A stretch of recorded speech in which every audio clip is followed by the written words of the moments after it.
observing the 6th of April 1652 as the day in which Johann Rupert arrived on the shores of South Africa and the problems of our country began. So it was on this day that Johann Rupert settled in South Africa under the pretense of setting up a refreshment station, only to go on to annex the land of African people, and under the basis of a colonial rationality that land that is not encroached, land that is so-called not put to productive use, is not properly owned by Africans. And because Africans didn't have an idea, a capitalistic notion of land belonging to an individual and having to be sort of encroached and fences put around it, they used their colonialist logic to rationalize the stealing of the land of African people. So we're here today to confront one of the biggest benefactors of that 1652 moment, which is Johann Rupert. Down with white monopoly capital, down! Down with white monopoly capital, down! Down with Johann Rupert, down! Down with Johann Rupert, down! Down with the Oppenheimers, down! Down with the Oppenheimers, down! Down with the land thieves, down! Manda! Manda!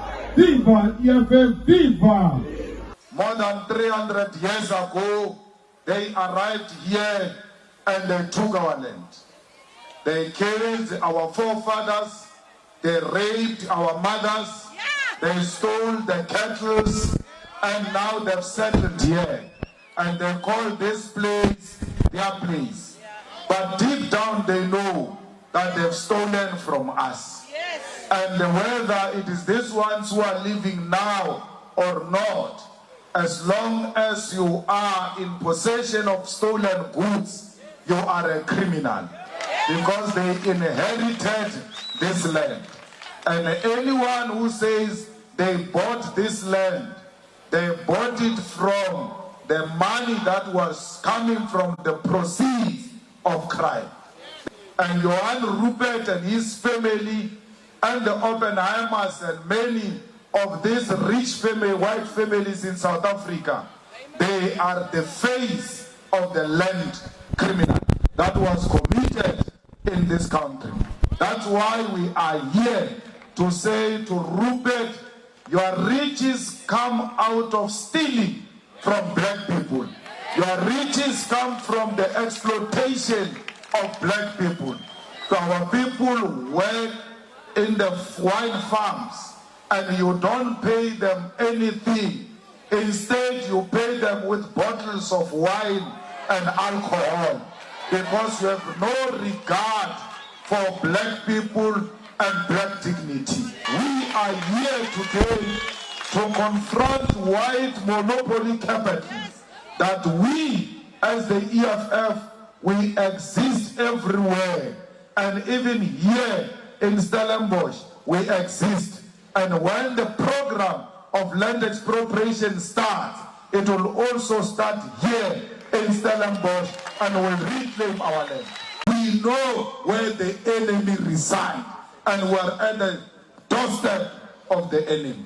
So let's go and make sure that we build strong EFF. It's only a strong EFF in the Cape One lands that will defeat the white monopoly capital. We need 1 million members by the end of December, so that in 2024, when we unleash and say, let's go, Kubo, the whole country will respond and make sure that the EFF becomes the government of South Africa and hold these ones accountable.